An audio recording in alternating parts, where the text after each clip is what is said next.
नमस्कार, जय हिंद दोस्तों। स्वागत है आप सभी का एग्री कोचिंग बाय विकास सर परिवार में। हम लोग रोज़ एग्रीकल्चर के बेहतरीन प्रश्नों के साथ मुलाकात करते हैं। जैसा कि आप लोगों को पता है, कृषि विज्ञान से संबंधित जितने भी एग्जाम होते हैं, चाहे ICR हो, BHU, AFO, AAO, agriculture supervisor, can supervisor, agriculture TGT, PGT, agriculture TA, जो भी इस तरीके के एग्ज़ाम होते हैं उनकी तैयारी से संबंधित प्रश्नों को रोज़ाना लेकर आते हैं। प्यारे विद्यार्थियों, जितने भी आप लोग हमारे चैनल से जुड़े हुए हैं, सबका हम एग्री कोचिंग बाय विकास सर परिवार में स्वागत करते हैं। आज का जो हमारा टॉपिक रहने वाला है, पशु प्रजनन से संबंधित जितने भी आज तक क्वेश्चन बने गए हैं या आगे एग्जामों के अंदर बनने की संभावना है, उन प्रश्नों को आज की इस वीडियो में हम लोग डिस्कस करेंगे।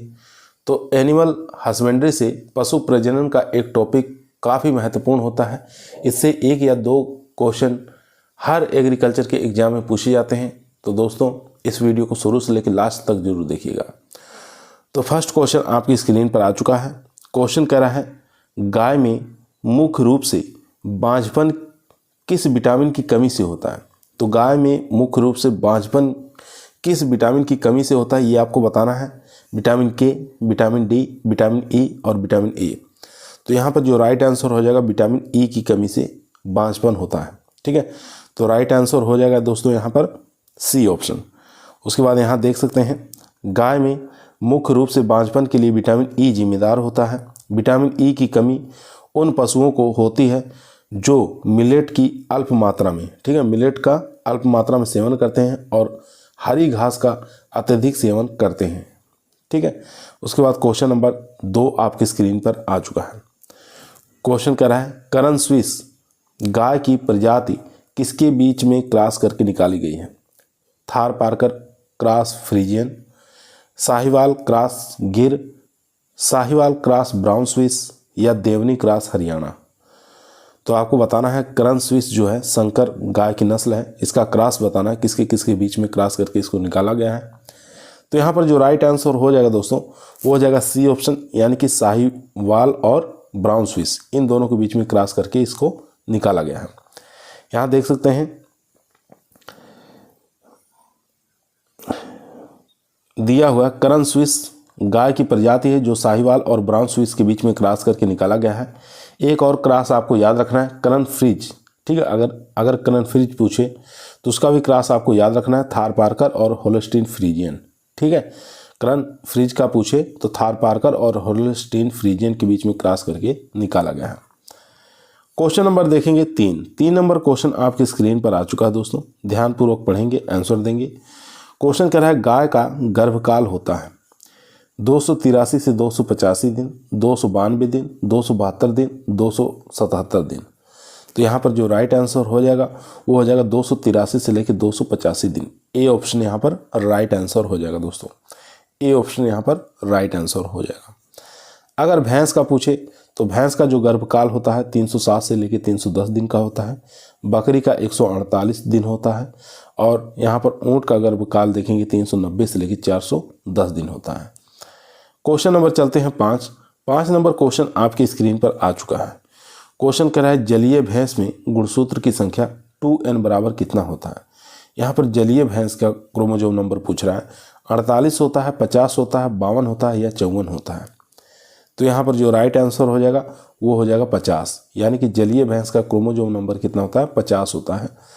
चलिए देख लेते हैं और भी कुछ क्रोमोसोम नंबर जो कि एग्जाम में पूछा जाता है।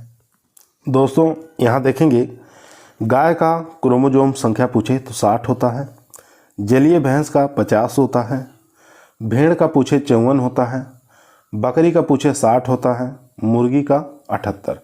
तो ये क्रोमोसोम संख्या यानी कि गुणसूत्र संख्या आपको याद रखना है। इसके बाद क्वेश्चन नंबर देखेंगे 5 नंबर क्वेश्चन आपकी स्क्रीन पर आ चुका है। क्वेश्चन कह रहा है, बछड़े के बधियाकरण का सही समय आपको बताना है। किस समय बछड़े में बधियाकरण का सबसे सर्वोत्तम समय माना जाता है। ऑप्शन देखेंगे 2 से 4 सप्ताह, 10 दिन, 8 से 10 दिन या 16 से 20 दिन। तो यहाँ पर राइट आंसर हो जाएगा सी ऑप्शन, यानी कि 8 से 10 सप्ताह में बधियाकरण कर देना चाहिए। सी ऑप्शन यहाँ पर राइट आंसर हो जाएगा।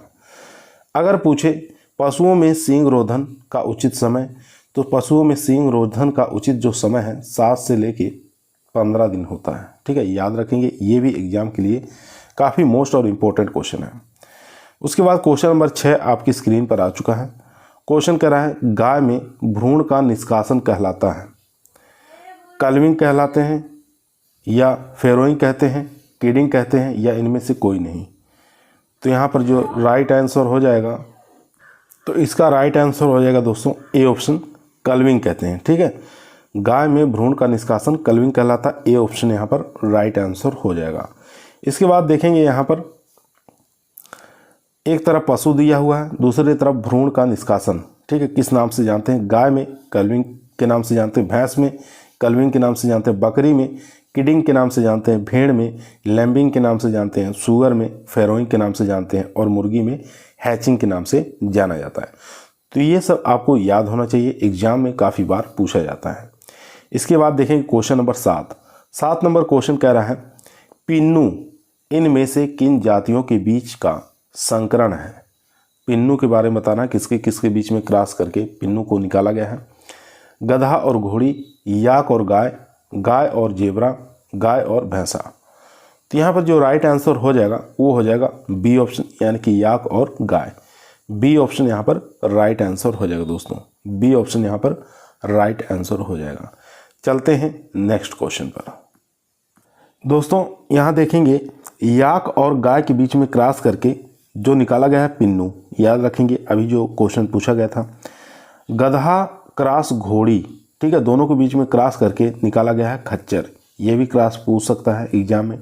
उसके बाद यहाँ देखेंगे हिसार डेल भेड़ पूछता है, बहुत बार एग्जाम में पूछा गया है हिसार डेल भेड़ का क्रॉस किसके किसके बीच में है? तो मेरिनो मेंढा और बीकानेरी भेड़, इन दोनों के बीच में क्रॉस करके हिसार डेल नामक भेड़ निकाली गई। घोड़ा और जेब्रा मादा, इन दोनों को क्रॉस करके जेब्रॉइड निकाला गया। ठीक है, ये भी आपको याद रखना है, एग्जाम में पूछा जाता है। एक एग्जाम में पूछा जाता है कैटेलो का क्रॉस पूछा जाता है। तो कैटेलो का क्रॉस आपको याद होना चाहिए अमेरिकन भैंसा और अमेरिकन गाय, इन दोनों के बीच में क्रॉस करके कैटेलो को निकाला गया है। क्वेश्चन नंबर देखेंगे 8। दोस्तों यदि आप लोगों को वीडियो पसंद आ रही है तो लाइक करें, दोस्तों में शेयर करें, चैनल पर नए हैं तो सब्सक्राइब करना ना भूलिए। क्वेश्चन नंबर 8 कह रहा है सांड के बाध्यकरण की उम्र होती है। तो इसमें बताना है बाध्यकरण की उम्र कितनी होनी चाहिए? 2 वर्ष, 1.5 वर्ष, 1 वर्ष या 3 वर्ष। तो यहाँ पर जो राइट आंसर हो जाएगा दोस्तों वो हो जाएगा डी ऑप्शन, यानी कि 3 वर्ष। डी ऑप्शन यहाँ पर राइट आंसर हो जाएगा। देख सकते हैं सांड के बाध्यकरण की उम्र जो है 3 वर्ष होती है, जबकि सींग रोधन का पूछे तो 7 से लेके 15 दिन आपको याद रखना है। क्वेश्चन नंबर देखेंगे 9 नंबर क्वेश्चन कह रहा है वीर्य को कितने तापक्रम पर संग्रहित करते हैं? 5 डिग्री सेंटीग्रेड से लेके -69 डिग्री सेंटीग्रेड, या 10 डिग्री सेंटीग्रेड से लेकर -59 डिग्री सेंटीग्रेड, या 10 डिग्री सेंटीग्रेड से लेकर -59 डिग्री, या 10 डिग्री सेंटीग्रेड से लेकर -69। तो यहाँ पर राइट आंसर हो जाएगा 5 डिग्री सेंटीग्रेड से लेकर -69 डिग्री सेंटीग्रेड तापमान पर वीर्य को संग्रहित करते हैं। तो ए ऑप्शन यहाँ पर राइट आंसर हो जाएगा दोस्तों, ए ऑप्शन यहाँ पर राइट आंसर हो जाएगा। क्वेश्चन नंबर 10 आपकी स्क्रीन पर आ चुका है। क्वेश्चन करा है गाय भैंस का औसत तापक्रम क्या होता है? 98.4 degree Fahrenheit, 100 degree Fahrenheit, 101 degree Fahrenheit या 103 डिग्री फ़ारेनहाइट। काफ़ी अच्छा क्वेश्चन है और आसान क्वेश्चन है। तो इसका राइट आंसर हो जाएगा 101 डिग्री फ़ारेनहाइट। सी ऑप्शन यहाँ पर राइट आंसर हो जाएगा। अगर पूछे भेड़ का औसत तापक्रम, तो भेड़ का औसत तापमान आपको याद होना चाहिए 98.5 डिग्री फ़ारेनहाइट। ठीक है, ये भी एग्जाम में पूछा गया है। चलते हैं question number 11 number question screen पर आ चुका है। क्वेश्चन कह रहा है भैंस में औसत गर्भधारण काल कितने दिनों का होता है? तो ये आपको बताना है 310 दिन, 345, 400 या 210 दिन। तो यहाँ पर राइट आंसर हो जाएगा 307 से लेकर 310 दिन का होता है। तो ए ऑप्शन यहाँ पर राइट आंसर हो जाएगा दोस्तों, ए ऑप्शन राइट आंसर। चलते हैं क्वेश्चन नंबर 12 पर। दोस्तों यहाँ देखेंगे भैंस का जो गर्भकाल होता है 310 दिन का होता है, गाय का 282, बकरी का 148, भेड़ का 150, सूअर का 114 और भैंस का 310। ठीक है, 2 बार दे दिया है। तो भैंस का आपको याद रखना 307 से लेकर 310 दिन होता है। क्वेश्चन नंबर 12 आपकी स्क्रीन पर आ चुका है। काफ़ी अच्छा इंपॉर्टेंट क्वेश्चन है, एग्रीकल्चर टीए के एग्जाम में काफ़ी मोस्ट है। नए पैदा हुए बछड़े को खीस कितने दिनों तक पिलानी चाहिए? ठीक है, अगर नया कोई बछड़ा पैदा हुआ है तो उसको कितने दिनों तक खीस पिलानी चाहिए? 1/2 दिन, 10 दिन, 4 दिन या 1 दिन। तो यहाँ पर राइट आंसर हो जाएगा 10 दिनों तक खीस पिलानी चाहिए। बी ऑप्शन यहाँ पर राइट आंसर हो जाएगा दोस्तों। बी ऑप्शन यहाँ पर राइट आंसर हो जाएगा, 10 से 12 दिन तक खीस को पिलाना चाहिए। क्वेश्चन नंबर देखेंगे 13, भेड़ कितने वर्ष तक प्रजनन योग्य रहती है? 10 वर्ष, 7 वर्ष, 5 वर्ष, 12 वर्ष। तो भेड़ को बताना कितने वर्ष तक प्रजनन योग्य रह सकती है। तो बी ऑप्शन राइट आंसर हो जाएगा 7 वर्ष। बी ऑप्शन यहाँ पर राइट आंसर हो जाएगा। यहाँ देख सकते हैं भेड़ का जो औसत जीवन काल अगर पूछे तो कितने वर्ष का होता है? 10 से लेकर 12 वर्ष तक होता है, लेकिन प्रजनन योग्य जो है वो 7 वर्ष तक ही रहती है, याद रखेंगे। क्वेश्चन नंबर देखेंगे 14 नंबर क्वेश्चन कह रहा है, एक सांड गर्भावस्था करने के लिए, एक सांड गर्भाधान करने के लिए कितने समय में तैयार होता है?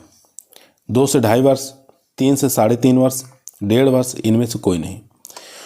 तो यहाँ पर जो राइट आंसर हो जाएगा 3 से 4 वर्ष। ठीक है, तो जो यहाँ पर करेक्ट आंसर हो जाएगा बी ऑप्शन, यानी कि 3 से 3.5 या 3 से 4 वर्ष आपको याद रखना है।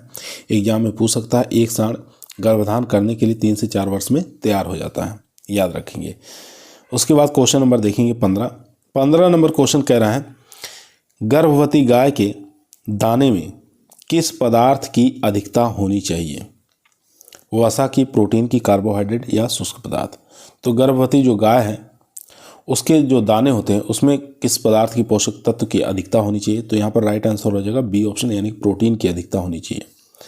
यहाँ देख सकते हैं गर्भवती गाय को आहार में प्रोटीन देने की अधिकता होती है, क्योंकि प्रोटीन भ्रूण में पल रहे बच्चे का विकास बेहतर करता है और गाय की ज़रूरतों को भी पूर्ण करता है। उसके बाद क्वेश्चन नंबर देखेंगे 16, एक संकर बछिया की प्रथम ब्यांत की आयु होती है 20 से लेके 24 माह, 24 से 30 माह, 36 से 40 या उपरोक्त में से कोई नहीं। तो 18 से लेके 24 माह की जो बछिया होती है वो तैयार हो जाती है। तो यहाँ पर राइट आंसर हो जाएगा ए ऑप्शन। ठीक है, ए ऑप्शन यहाँ पर राइट आंसर हो जाएगा कि एक संकर बछिया जो है प्रथम ब्यांत की आयु उसकी 18 से लेकर 24 माह तक होती है। ए ऑप्शन यहाँ पर राइट आंसर हो जाएगा। चलते हैं क्वेश्चन नंबर 17 पर। क्वेश्चन नंबर दोस्तों 17 आपके स्क्रीन पर आ चुका है। क्वेश्चन कर रहा है, गाभिन गाय को झुंड से अलग रखना क्या कहलाता है?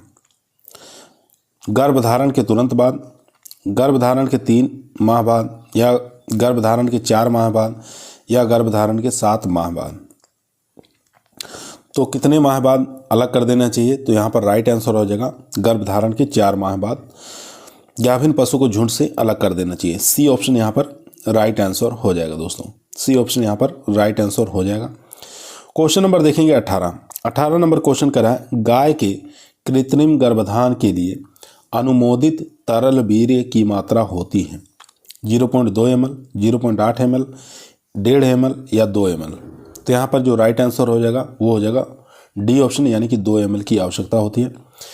डी ऑप्शन यहाँ पर राइट आंसर हो जाएगा। यहाँ देख सकते हैं वैज्ञानिकों के मतानुसार गाय और भैंस को गर्भित करने के लिए कम से कम एक बार में 5 से लेकर 10 लाख शुक्राणु भेजने की आवश्यकता होती है। इस संख्या को पूरा करने के लिए 1 सीसी से लेकर 2 सीसी या 2 ml की आवश्यकता होती है। ठीक है, याद रखेंगे। उसके बाद क्वेश्चन नंबर देखेंगे 19 नंबर क्वेश्चन कह रहा है, आउट ब्रीडिंग है। आउट ब्रीडिंग बताना है क्या है? दो विभिन्न नस्लों के असंबंधित पशुओं का, एक ही नस्ल के 2 असंबंधित पशुओं का, या एक ही नस्ल के 2 संबंधित पशुओं का। तो यहाँ पर जो राइट आंसर हो जाएगा वो हो जाएगा सी ऑप्शन, यानी कि एक ही नस्ल के 2 असंबंधित पशुओं को हम आउट ब्रीडिंग कहते हैं। सी ऑप्शन यहाँ पर राइट आंसर हो जाएगा दोस्तों। सी ऑप्शन यहाँ पर राइट आंसर हो जाएगा। उसके बाद क्वेश्चन नंबर देखेंगे 20 नंबर क्वेश्चन कर रहा है, गाय में आदर्श शुष्क काल यानी कि ड्राई पीरियड होता है कितने दिनों का होता है? 30 दिन का, 40 दिन का, 60 दिन का या 80 दिन का। तो यहाँ पर जो राइट आंसर हो जाएगा वो हो जाएगा सी ऑप्शन, यानी कि 60 दिन का होता है। ड्राई पीरियड याद रखेंगे, एग्जाम में बहुत बार ये पूछा गया क्वेश्चन है। उसके बाद क्वेश्चन नंबर चलते हैं 21 पर। क्वेश्चन नंबर देखेंगे 21 नंबर क्वेश्चन कह रहा है निम्न में से कौन सी वीर्य एकत्रीकरण की सबसे अच्छी विधि मानी जाती है। तो इसमें से बताना है कौन सी विधि सबसे अच्छी मानी जाती है। तो यहाँ पर हो जाएगा डी ऑप्शन, यानी कि कृत्रिम योनि विधि, आर्टिफिशियल वेजाइना। ठीक है, डी ऑप्शन यहाँ पर राइट आंसर हो जाएगा दोस्तों। उसके बाद देखेंगे क्वेश्चन नंबर 22 नंबर क्वेश्चन कह रहा है कृत्रिम गर्भाधान केंद्रों पर वीर्य निम्न में से किस टेम्परेचर पर भंडारित किया जाता है। तो आर्टिफिशियल वीर्य जो है कितने टेम्परेचर पर इसको भंडारित कर सकते हैं, 20 डिग्री सेंटीग्रेड, 15, 10 या 5। तो यहाँ पर राइट आंसर हो जाएगा 5 डिग्री सेंटीग्रेड। डी ऑप्शन यहाँ पर राइट आंसर हो जाएगा दोस्तों। यहाँ देख सकते हैं वीर्य में परिरक्षण की विधियाँ होती हैं दो प्रकार से। एक होता है रेफ्रिजरेटर में करेंगे तो 5 डिग्री सेंटीग्रेड पर इसको रखा जाता है। एक होता है तरल नाइट्रोजन में, तरल नाइट्रोजन में हेमीकृत करके इसको रखा जाता है, तो उसका टेम्परेचर होता है -196 डिग्री सेंटीग्रेड। ठीक है, तो ये नाइट्रोजन के अंदर रखा जाता है लिक्विड में। उसके बाद क्वेश्चन नंबर देखेंगे 23 नंबर क्वेश्चन कह रहा है सांड के वीर्य के प्रत्येक मिली में शुक्राणुओं का गाढ़ापन कितना होता है। तो शुक्राणुओं का गाढ़ापन यहाँ पर देख सकते हैं, इस प्रश्न का आयोग ने गलत आंसर दिया था। ठीक है, तो यहाँ पर होता है 8 लाख प्रति घन यम। ठीक है, यानी कि 0.8 मिलीलीटर।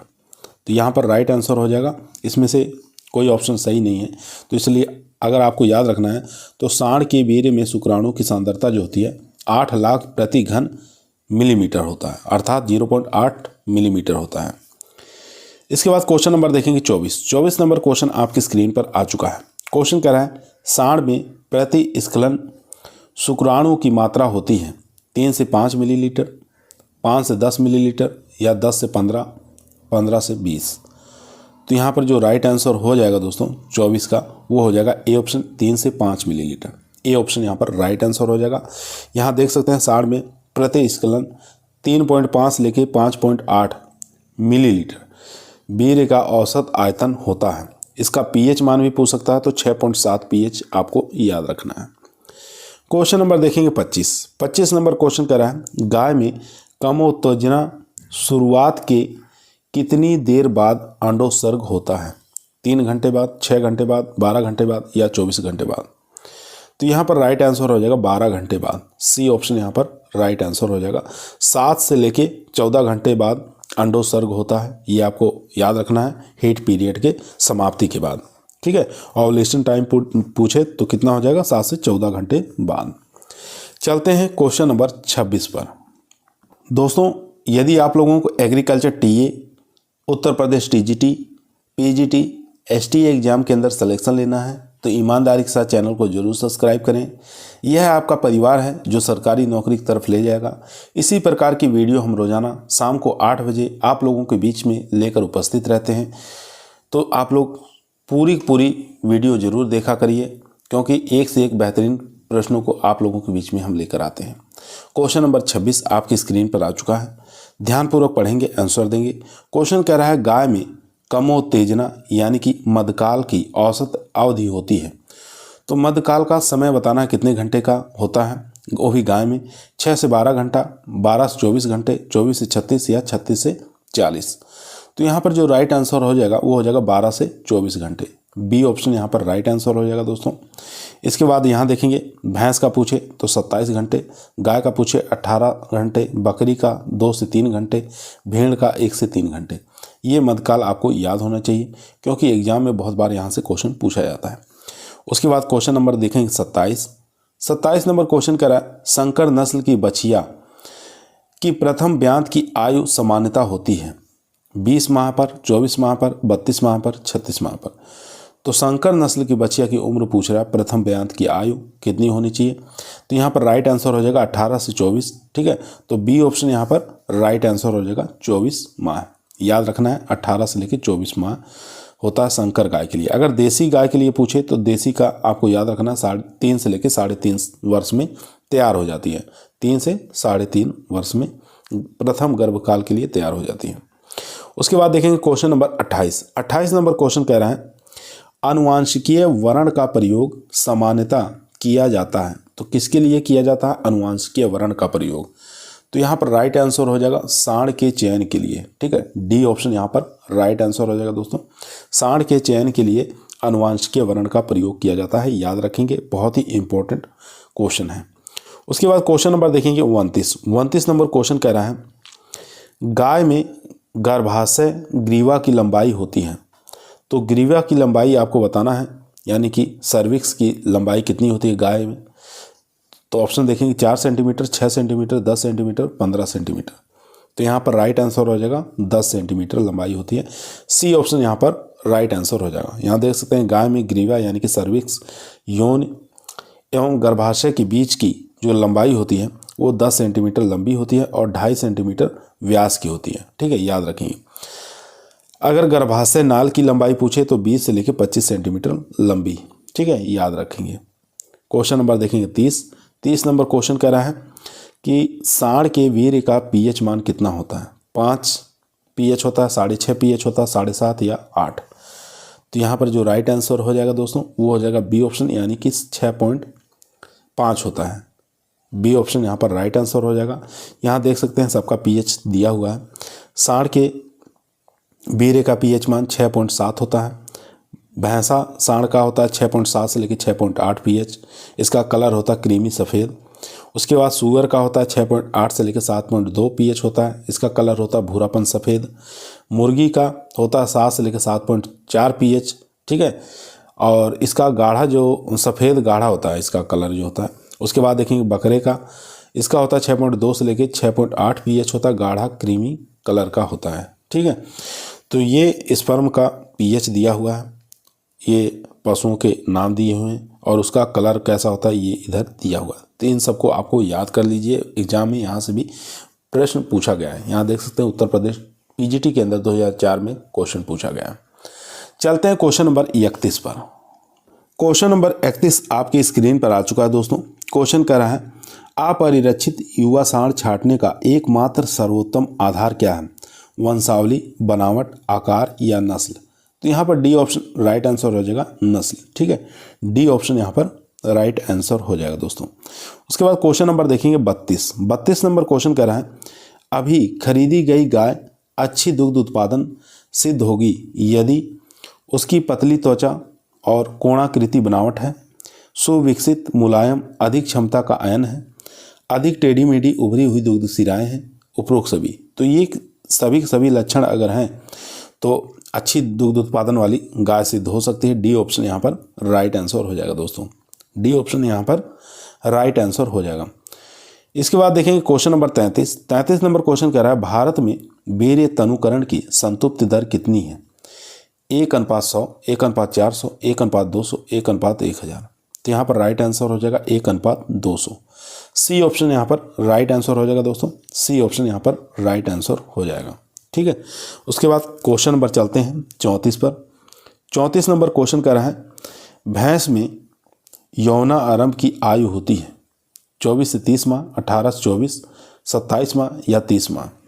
तो 34 का जो राइट आंसर हो जाएगा दोस्तों वो हो जाएगा डी ऑप्शन, यानी कि 3 वर्ष के करीब होता है। डी ऑप्शन यहाँ पर राइट आंसर हो जाएगा। 30 माह यानी कि 3 वर्ष की आयु होनी चाहिए। भेड़ का पूछे तो 18 से 24 माह, बकरी का पूछे तो 14 से 18। क्वेश्चन नंबर देखेंगे 35 नंबर क्वेश्चन कह रहा है, ऋतुमयी भैंस में गर्भधान का उत्तम स्थान चिन्हित करना है।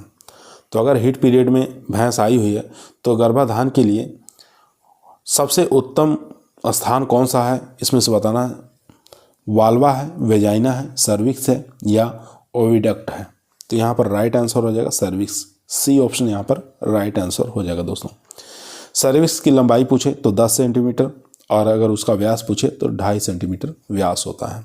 ठीक है, यहाँ से भी एग्जाम में बहुत बार क्वेश्चन पूछा गया, तो ये भी आपको याद होना चाहिए। चलते हैं क्वेश्चन नंबर 36 पर। क्वेश्चन नंबर देखेंगे 36 नंबर क्वेश्चन कर रहा है, निम्नलिखित में से क्रॉस ब्रीडिंग गाय कौन सी है? तो क्रॉस ब्रीडिंग इसमें से गाय बताना है, जर्सी, ब्राउन स्विस, करन स्विस, होल्स्टीन फ्रीजियन। तो यहाँ पर राइट आंसर हो जाएगा करन स्विस जो है क्रॉस ब्रीडिंग गाय है। सी ऑप्शन यहाँ पर राइट आंसर हो जाएगा दोस्तों। सी ऑप्शन यहाँ पर राइट आंसर हो जाएगा।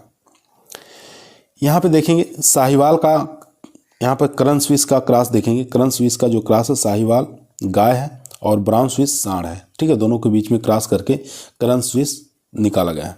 उसके बाद थार पारकर गाय है, होल्स्टीन फ्रीजियन जो सांड है, फिर करन फ्राइज निकाला गया है।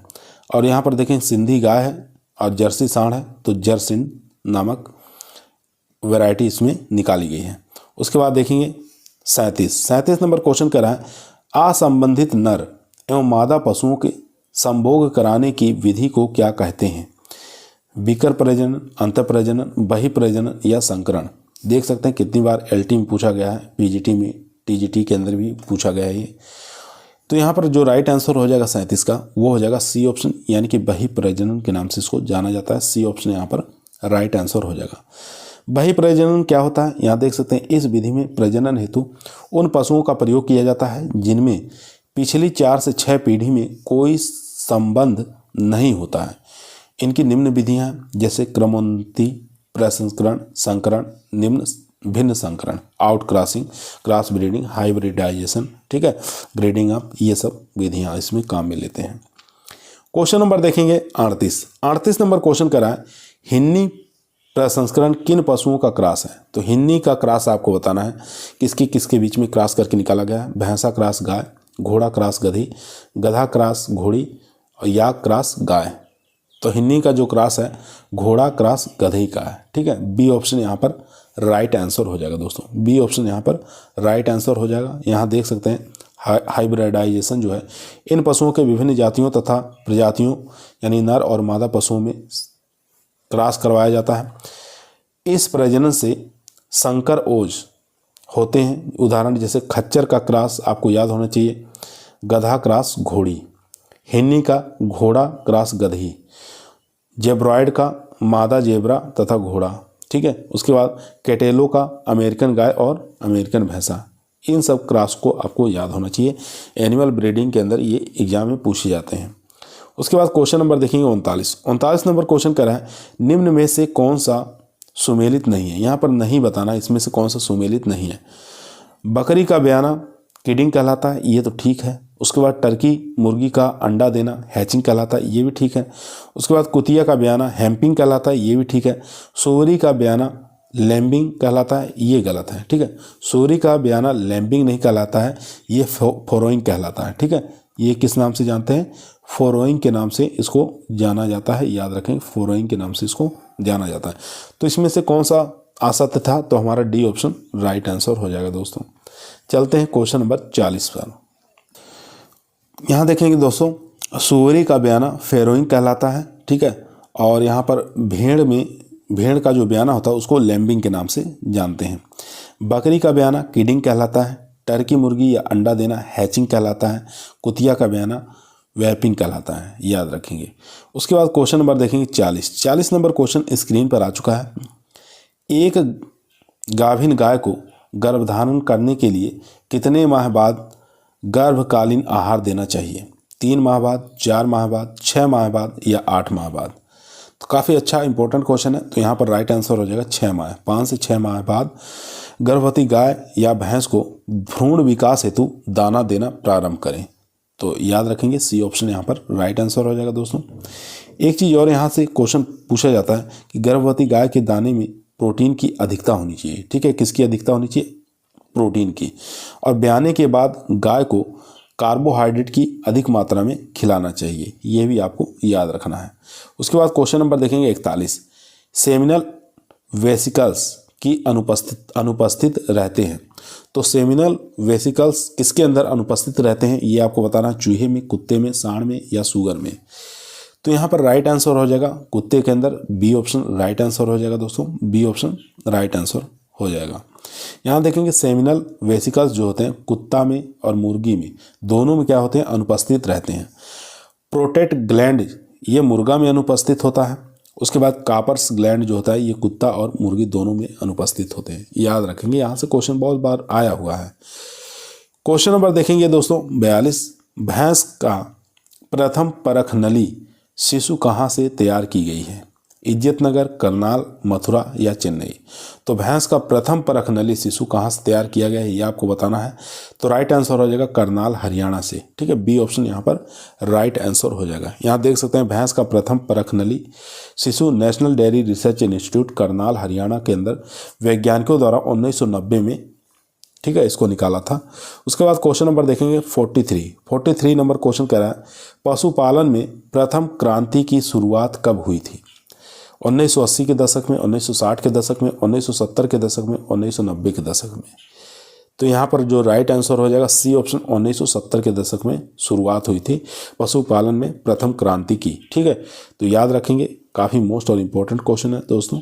उसके बाद क्वेश्चन नंबर देखेंगे 44 नंबर क्वेश्चन कह रहा है पशुधन मूल्यह्रास के लिए सामान्यतः कौन सी विधि का उपयोग किया जाता है? तो यहाँ पर राइट आंसर हो जाएगा वार्षिक पुनर्मूल्यांकन। ठीक है, डी ऑप्शन यहाँ पर राइट आंसर हो जाएगा दोस्तों, वार्षिक पुनर्मूल्यांकन, डी ऑप्शन राइट। चलते हैं क्वेश्चन नंबर 45 पर। क्वेश्चन नंबर 45 दोस्तों आपके स्क्रीन पर आ चुका है। कृत्रिम विधि द्वारा उद्भवन हेतु मुर्गी के अंडे के लिए कितने तापक्रम की आवश्यकता होती है? तो ये आपको बताना है। काफ़ी अच्छा क्वेश्चन है। यहाँ देखेंगे 39.5 डिग्री सेंटीग्रेड, 33.5 डिग्री सेंटीग्रेड, 37.5 या 35.5। तो यहाँ पर जो राइट आंसर हो जाएगा 37.5 डिग्री सेंटीग्रेड, सी ऑप्शन यहाँ पर राइट आंसर हो जाएगा दोस्तों। यहाँ देख सकते हैं कृत्रिम विधि द्वारा उद्भवन हेतु मुर्गी के अंडे के लिए 37.5 डिग्री सेंटीग्रेड तापमान की आवश्यकता होती है। दूसरा पॉइंट आपको याद रखना है, मुर्गियों में अंडे से चूजे निकालने में 21 दिन का समय लगता है। ठीक है, कितने दिन का? 21 दिन का समय लगता है। अंडे होने के कृत्रिम विधि से 3000 तक अंडे एक साथ सेने का काम कर सकते हैं कृत्रिम विधि से। ठीक है, और बाकी देसी मुर्गियां जो होती हैं ये अंडा उत्पादन कितना करती हैं? तो ये 60 अंडे प्रतिवर्ष उत्पादन करती हैं। ठीक है, अगर हम बात करें विदेशी नस्ल की जो मुर्गियां होती हैं वो 260 अंडे प्रतिवर्ष उत्पादन करती हैं। ये भी आपको याद रखना है। देसी मुर्गियां 60 और विदेशी मुर्गियां 260। और इंक्यूबेटर जो मशीन होती है इसको कृत्रिम विधि से अंडे सेने की क्रिया की जाती है। तो इसमें 3000 तक अंडे एक साथ अंडों से हम चूजे निकाल सकते हैं। चलते हैं question number 46 number question screen पर आ चुका है। क्वेश्चन कह रहा है बूल सोटर्स रोग का समानार्थक शब्द कौन सा है? तो इसका समानार्थक शब्द होता है एंथ्रेक्स। ठीक है, बी ऑप्शन यहाँ पर राइट आंसर हो जाएगा दोस्तों, बी ऑप्शन यहाँ पर राइट आंसर हो जाएगा। यहाँ देख सकते हैं वोल सोटर्स रोग एंथ्रेक्स का समानार्थक शब्द होता है। इसे एंथ्रेक्स, गिल्टी रोग, जहरी बुखार के नाम से भी जाना जाता है। यह जो रोग होता है बेसिलस एंथ्रेक्सिस नामक जीवाणु के कारण होता है। ठीक है, यह जो रोग होता है अधिकतर हमारे देश के अंदर भेड़ों में सर्वाधिक देखा गया है। इसके रोकथाम की बात करें तो इंजेक्शन लगता है। ठीक है, इंजेक्शन का नाम आपको याद रखना है एंटी एंथ्रेक्स। ठीक है, यह इंजेक्शन इसको लगाकर रोकथाम की जा सकती है। उसके बाद क्वेश्चन नंबर देखें 47 नंबर क्वेश्चन कह रहा है गायों में गर्भकाल होता है। तो गाय के अंदर गर्भकाल का समय बताना है। 230 से 335, 280 से लेकर 85, 305 से लेकर 310, 315 से लेकर 320। तो यहाँ पर राइट आंसर हो जाएगा 280 से लेके 285 दिन, बी ऑप्शन यहाँ पर राइट आंसर हो जाएगा दोस्तों। उसके बाद यहाँ देखें गाय का पूछे तो 282, भैंस का पूछे 310, बकरी का पूछे 148, भेड़ का पूछे 150, ऊँट का पूछे 390 से लेके 410। ठीक है, ये गर्भकाल आपको याद रखना है पशुओं में। उसके बाद चलते हैं क्वेश्चन नंबर 48 पर। क्वेश्चन नंबर दोस्तों 48 आपके स्क्रीन पर आ चुका है। क्वेश्चन कह रहा है हिमीकृत वीर्य को किस तापक्रम पर भंडारित किया जाता है? तो हिमीकृत वीर्य को किस टेम्परेचर पर इसको भंडारित कर सकते हैं?